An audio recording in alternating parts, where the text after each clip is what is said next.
Sirens are in your head, man. There's no sirens here. I'm Hannah Kaiser, and this is The Bandwagon. Woo! Season 2. 265 days ago, we told you who to root for in the 2019 Fall Classic, which had not yet taken place. I'm bandwagoning.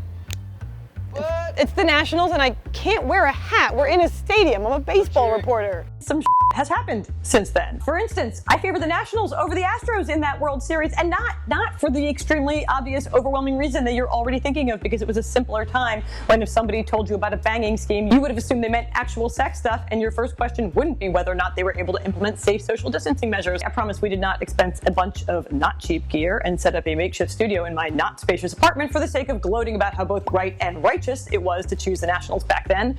But, you know, now that we're here, maybe we could just play the really fun Adam Eaton, Howie Kendrick gift. Okay, fine. No time for that, because we have a truly interminable, awful offseason to cover before baseball with an asterisk comes back, but maybe put an asterisk right there too in case it does not. Everything is worse. Over 500,000 people are dead from a horrific disease that forces their loved ones to grieve in isolation. Millions more are unemployed. I turned 30 and there wasn't even a party. Because of all that unmitigated that we have to wade through in 2020, we are going to recap this offseason topic by topic by using two sets of scales. A yikes meter to measure how totally unfortunate and ultimately disastrous something was, and a fan scale because we are still going to try to find a tiny little bit apart of these stories that are fun and rootable. Let's get to it. Yikes.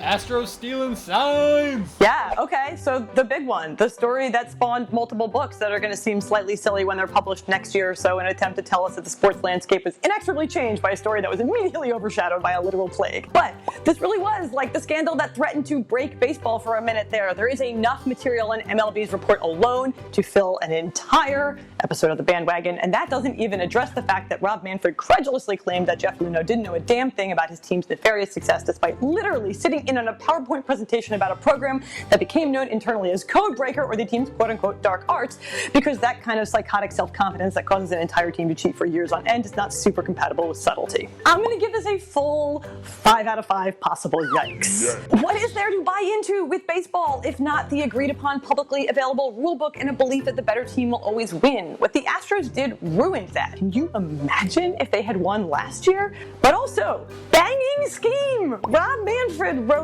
banging scheme self-seriously 8 times in 9 pages to describe a sign-stealing operation that combined high-tech illegal video feeds and a comically low-brow pounding on the closest waste receptacle, and it worked. 5 fans. For the fact that baseball news dominated the winter, this controversy was exciting and cinematic, and probably the last time Twitter was any fun at all. Next topic. Astros conspiracy theories. All right, the Astros sign-stealing scandal was kind of all about how technology has seeped insidiously into sports and rotted the game from the inside out, but also for how a deftness with technology is really clutch for creating fascinating Twitter content and potentially exposing a hell of a lot more about what the Astros were really up to than the officially sanctioned report could. My personal favorite? Danny Farquhar seemingly catching on in September 2017 as sleuthed out by master sleuther outer John Boy, who also found and cataloged an overwhelming amount of audio evidence for the banging long before MLB confirmed anything. There's the changeup. Bang, bang. Call for the changeup. Bang, bang. And Farquhar steps off and says, "Can you hear it?" He's like, "Hey, they got signs. We got to change this." Sated by all that banging, John Boy and others turned their sleuthing to the wearable buzzers that the Astros were rumored to have worn well into the 2019 postseason, when the official investigation supposedly found no cheating. And look, a lot of these gotcha moments show the suspicious bandage on Josh Reddick fall apart under the tiniest amount of scrutiny, now show how it's clearly confetti. But a big old 4 yikes, no matter how you slice it, because check out this one. After Jose Altuve hit the game-winning home run in the 9th inning to send the Astros to the World Series, he demonstrably demurred against having his shirt removed. almost as if doing so would have revealed a buzzer that allowed him to sit on a slider from one of the best closers in the game. At the time, he told Ken Rosenthal that he's just shy, and his wife doesn't like it when his professionally fit upper half is exposed like it is right here on Instagram, or right here on Instagram, or right here on a since deleted Instagram from earlier the same year, which is definitely a thing that a guy who was shy on TV would say. Thank you, I was going to call it out if nobody else did. Once everyone knew they were cheaters, Carlos Correa offered a slightly more elaborate explanation about how his pal just has a terrible tattoo that he was too embarrassed to have associated with his historically successful moment. And then, in an effort to prove how airtight that alibi is, Altuve revealed to reporters a tattoo of his daughter's name? So yeah, 4 yikes. Also, 3.5 fans. Red Sox sign stealing. Yeah, so, okay, shortly after the bombshell report that the 2017 World Series winning Astros had cheated came the news that the 2018 World Series winning Red Sox had also cheated, which they did, but like way less egregiously, and in fact the takeaway feels wholly different this time. The team had already fired manager Alex Cora for his role as the Astros bench coach in 2017, and did he take his cheating ways with him to Boston? Yeah, in a subtle everyone is doing it kind of way. So no fans for this, and 3 yikes, all of which are directed at the likelihood that at least one other team is doing something similar. What about the Mets? Yeah, so true to form, the Mets, who no one has accused of stealing signs or winning World Series lately, got caught up in the sanctions portion of the sign-stealing scandal this offseason simply by virtue of having hired Carlos Beltran as manager shortly before MLB's report named him as a ringleader in the Astros 2017 bagging scheme when he was a veteran player. Now at first, this seemed like the rare instance in which the Mets' misfortune had nothing to do with their own mismanagement, but in all of the time that MLB was openly investigating the 2017 Astros, no one with the Mets bothered to even ask their newest employee if he was guilty of defrauding the game. 3 yikes, and one deeply beleaguered Mets fan for this future bar trivia answer about the manager who appeared in 0 games. The Mookie Betts trade. Yeah, Mookie Betts is a talented, charismatic, most valuable, many times decorated 27-year-old cornerstone of the Red Sox, slightly tainted, 2018 historically dominant team that cruised to 108 wins and a championship that was stolen. One of the most historic franchises in the sport of baseball traded away their franchise's marketable face for a couple of prospects and some future saving on their payroll. And it certainly does cost less to not have Mookie Betts than it does to have Mookie Betts, or especially to keep Mookie Betts once he's allowed to demand his market value. But then again, no one made John Henry, estimated net worth $2.7 billion, buy a baseball team in the first place. And why even bother owning a baseball team if you don't want Mookie Betts to play for it?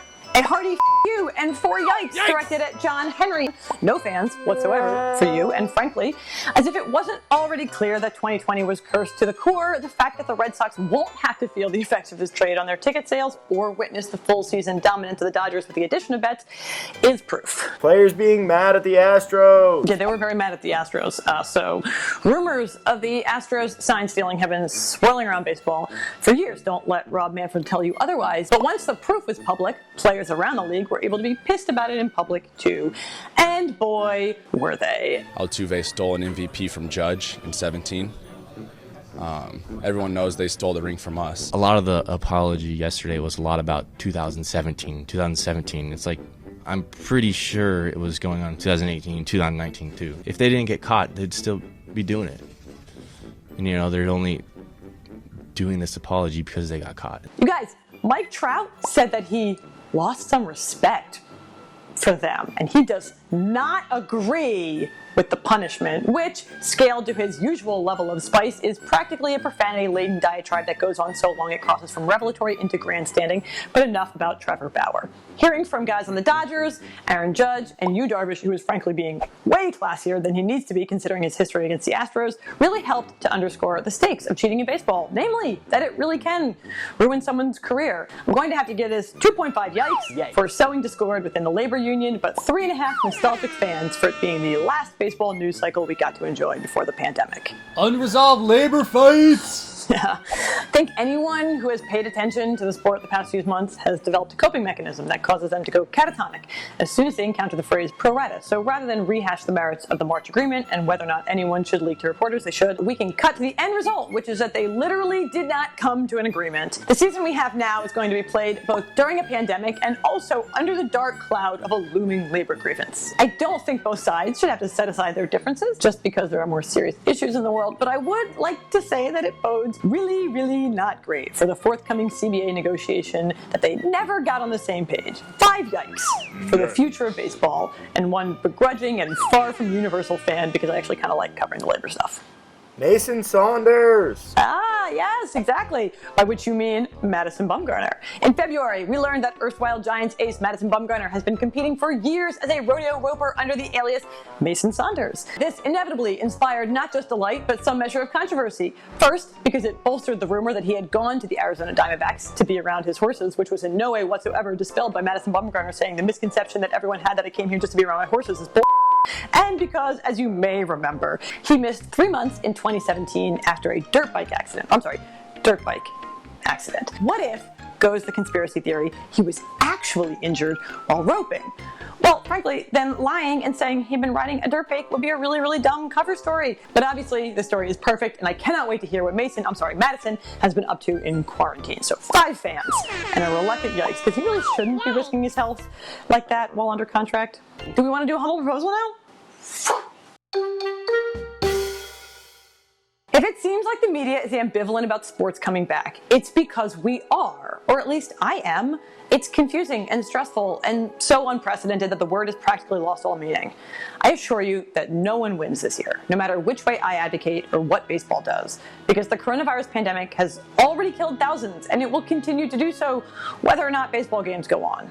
Months of nefarious neglect at the federal, state, and local level in government has put the country in such dire straits that so many decisions feel like riddles with only wrong answers. No one should have to choose between skipping a year of their career and salary or exposing their infant daughters to an elevated, but still invisible, incalculable, and ultimately inescapable risk. That's true for Buster Posey, and it's also true for people who aren't millionaires many times over. And frankly, it's not fair that the burden for saving sports in 2020 and ensuring that anyone should even be able to ethically stomach enthusiasm for baseball's return has fallen to individual citizens. But it has. This isn't about shame or infringing on personal liberties. It's about the opportunity that each person has right now to stem the tide of disease and death and also make it safe for professional sports to resume. Masks suck. They also work. Right now, baseball's opening day is scheduled for next week despite the rising tide of COVID cases. I don't think this is a very good idea, even though I really, really, really wish it was. Sports are an important part of society, but they're also something we have to earn back right now. So please, take this seriously. Wear a mask. There is actually a baseball season on the calendar. Opening day is next week. And assuming that they do not bag the entire season between now and filming another episode of this show, we will talk about all the baseball-y stuff, like, where Garrett Cole is pitching now, whether or not I can remember who's managing the Red Sox, did the Mets even find a new manager? We'll reveal all of that and more in the actual season preview next week. We just did a season 2 premiere, y'all. Woo! Season 2! Are we having fun yet?